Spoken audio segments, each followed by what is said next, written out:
With the advent of Jesus of Nazareth and the New Testament, now you have all of a sudden a whole bunch of people who used to be Gentiles, but the moment you have accepted Jesus Christ, you are no longer Gentiles. Gentiles means pagans. Gentiles means the Goyim. So my wife said to me, who do you mean exactly when you say the Goyim? I said, the Christians. My wife said, no, you don't know anything. My wife always has said to me for 34 years, you don't know anything. Are you crazy? I mean, that's the way my wife gets my attention. She says in Egypt and in the Islamic countries, there are three groups. Yahudi is Jew, Masihi, from the word Messiah, is Christian. They're together. They're one people. In Arabic, Ahl el-Kitab. Ahl el-Kitab means the nation, the people of the book. Now this will be very difficult for certain Jews and for certain Christians to swallow. The Jews and the Christians are one people? Yes, the Jews and the Christians are one people. We're the people of the book. We share the same God, the God of Abraham, Isaac, and Jacob. By the way, it says that 7 times in the New Testament. We have the same book, the Bible. And we all agree that the Messiah is a Jew who speaks Hebrew. The Muslims, they are the Goyim. The Muslims are the Gentiles. The Muslims have another God, Allah, and I will be speaking about the 5 deceptions of Islam, that Allah is not God, that Allah is Satan. Allah is not God. I'll prove this during this meeting. They have another book. They are not the people of the book. They are the people of the Quran.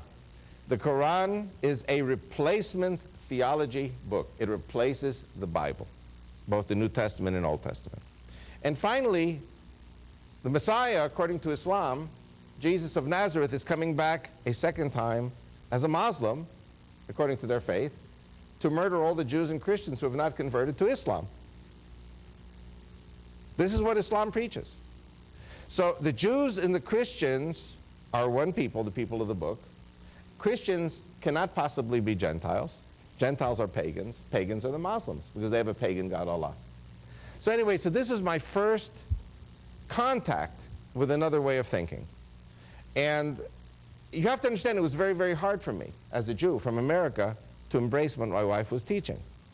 Because, you see, my wife grew up in Egypt. She was born in Egypt. She left after 20 years of living in Egypt. She was 20 years old when she left.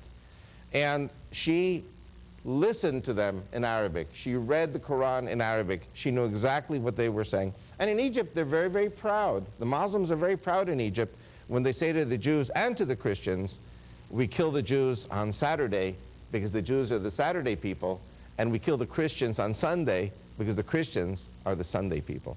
That's the only difference between Jews and Christians in the eyes of Islam. We are the Saturday people, and the Christians are the Sunday people. And you have to understand something, and it's a very painful thing for me to say. Jews who have been living in America or in Europe have a deep resentment against Christians because of what the Catholic Church did, not what the Protestant Reformation did. Protestant Reformation, by and large, was a great blessing to the Jews. And by the way, Jews, when they fled from Spain, many of them went to Morocco and Turkey under Islamic rule, but many went to Belgium and Holland and England under Oliver Cromwell, who was a Protestant leader. Jews were here from day one in America, in Canada, the US, and in South America. And there's a very long history. We don't have time to go into it. Maybe if we continue the programming, we will talk a little bit about the role that the Jews played even in the American Revolutionary War. The Jews saved the American Revolution in 1777 by giving George Washington all the gold they had in Philadelphia. He needed that money to pay the salaries for his soldiers. And if you want to know more about it, read about Chaim Solomon in Philadelphia in 1777. He was the leader of the Jewish community. And by the way, the debt was never repaid to the Jewish people. But the Jews were part of the American Revolution. It's a well-known fact. So for the American people, for the American Jews, the Christians are the enemy and the Muslims are the good guys because of 1492, the expulsion of the Jews and the Muslims from Spain by the Catholic King and Queen Ferdinand and Isabella. And what people don't understand in the Jewish world today, like I said before, is that the Protestant Reformation, the last 500 years of Protestantism, have been a blessing to the Jews. And today, the Protestants, or I want to say the Christians, because there are good Catholic people and there are good Greek Orthodox and Russian Orthodox Christians who love Israel.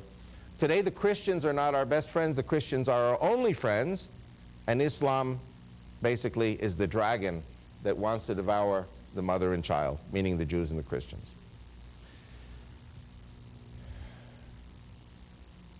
I listen to my wife. I really listen to her, but sometimes it takes 25 years till I understand what she's saying. And I praise God that my wife has been given the patience from God and the perseverance to stay with me. But the fact is that it wasn't until 1986 that I met a Christian woman from Texas, and it was this Christian woman who invited me for the first time at age 41. I went to a church in New Braunfels, Texas, and it was there that I saw that not only this Christian woman was in love with Israel, but her whole church was in love with Israel. And you know, I have to tell you something. I'm a Jewish person. Jewish people have scales on their eyes, and by the way, Paul says that if God put the scales on the eyes of the Jews. So the other half is only God can remove the scales from the eyes of the Jews. And God has been removing a number of scales one after another, and I'll give you some examples, and then this will lead us into the 5 deceptions of Islam. Deception number 1, I was writing to this Christian woman in 1986. Don't forget I was 37 years old. Still, I hated the Christians. And yet, there was this couple in Jerusalem by the name of Ray and Sharon Sanders, and they have a ministry called Christian Friends of Israel. And they put an ad in the paper looking for pen pals to correspond with American Zionist Christians. And I thought that was an oxymoron. How can an American Christian be a Zionist? So I started writing to this Nancy in Texas, and she wrote me the most nauseatingly sweet letters that one could imagine, something that only Christians could write. So she writes me this letter. She says, you Jews, you're all good people. And I said to her, Nancy, I said, you know, there are good Jews, there are bad Jews. Just like there are good Christians and bad Christians. You see, I had been indoctrinated in Hebrew school that all Christians were bad. So scale number 1 came off my eyes. There are good Christians and bad Christians. There are good Jews, there are bad Jews. Then I blamed all Christians for the Holocaust. So Nancy, this sweet, lovey-dovey yellow rose of Texas, writes me this letter that please forgive me for the Holocaust. Now, she was born in 1951 in the hill country of Texas. So she was born after the Holocaust. She was never in Europe. She never left Texas. She never left the hill country. So she says, I should forgive her for the Holocaust. She had nothing to do with the Holocaust. But you have to understand, that's scale number 2. I blamed all Christians for the Holocaust. I said, you're not guilty.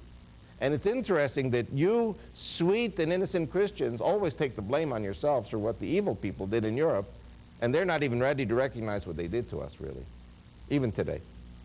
And we'll talk about that with the roadmap, too. Third scale, I go to her church, and all of a sudden I see 400 people in her church, white people, black people, Hispanics, Native Americans, all crying tears to the Lord and for Israel. I said, the whole church is crazy for Israel. And praise God, since 1990, since November of 1990, I've been in over 400 churches of all denominations. And Baptist and Charismatic and Pentecostal and Lutheran and Presbyterian, Methodist. I've even been to, forgive me, to 3 Catholic churches. And I've spoken to Greek and Russian Orthodox people. And so I go, you know, by the way, as a Jew, if you're not a denominational Christian, if you are a Jew, you can go to any church and love all the Christians. And by the way, I love the Southern Quartet Baptist gospel music. And I love the traditional Assemblies of God type music. And I love the liturgies of the other churches too. So I always have a wonderful time in the churches. But the bottom line is that all these churches love Israel. So the most important scale that came off my eyes is that the true Christians are loving people. And the true Christians love the Jews and love Israel. This is something that's very hard for Jews to understand. And many times when I'm in the home synagogue where I grew up in the northeastern United States, and they say, well, where are you going this time? I say, oh, I'm going to Texas. They say to me, why are you going to Texas? They hate us in Texas. And it's not true. They love us in Texas. So I get into a lot of trouble with my fellow Jews saying, you Jews need to go to church on Sunday. And the Jews say, oh, a Jew for Jesus. I say, no, I'm a regular Jew, but let me tell you something. On Shabbat, on Sabbath, I go to the Jewish synagogue. And on Sunday to Friday, I go to the churches. You've got to learn the Bible the way the Christians teach the Bible, too. You've got to see the love that the Christians have for us. So, and then the